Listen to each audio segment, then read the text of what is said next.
Hello everyone, welcome back to my channel. कसे आहात तुम्ही सगळे? I hope you are doing good. आज मी तुम्हाला डोस्याची रेसिपी दाखवते आहे की तुमचा डोसा असं तुम्ही बनवाल तर कधीच चुकणार नाही, ही माझी गॅरंटी. तर तुम्ही ते बघू शकता, मी कास्ट आयरनचा तवा घेतला आहे, त्याला गरम केलेला आहे आणि त्याला तेल आणि म्हणजे असं अर्धा फोडलेला कांदा किंवा तुम्ही ब्रश पण घेऊ शकता, त्याने थोडं ग्रीसअप केलेलं आहे. Greasing cast iron is very important. त्याने तुमचा तवा नॉनस्टिक टाईप बनतो.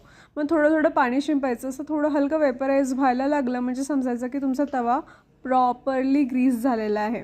तुम्ही बघू शकता, इथे मी थोडंसं बॅटर टाकलेलं आहे आणि त्याला हलक्या हाताने गोल गोल गोल गोल पसरवते आहे. तुम्ही बघू शकता इथे छान बबल्स यायला लागले आहेत. हे तुम्ही परफेक्ट डोसा बनवायसाठी रेसिपी फॉलो करायला हवी. थोडंसं झाकून ठेवा, म्हणजे कसं पटकन लेअर वेगळी होईल डोस्याची, कास्ट आयरनपासून पटकन शिजेल.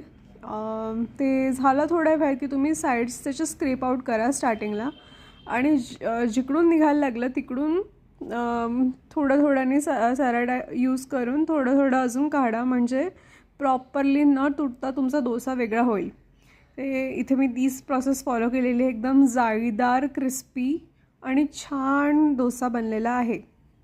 तुम्ही याला फोल्ड करू शकता, यामध्ये चटणी, आलूची भाजी घालून पण याला शिजवू शकता. मी इथे सिम्पल डोसा काढलेला आहे आणि ही रिपीट करा same process for all other dosas. Dosa तुम्ही आलूच्या भाजीसोबत पण खाऊ शकता आणि एका ग्रीन चटणीसोबत पण खाऊ शकता, ज्याची रेसिपी माझ्या चॅनलवर आहे. Bye bye.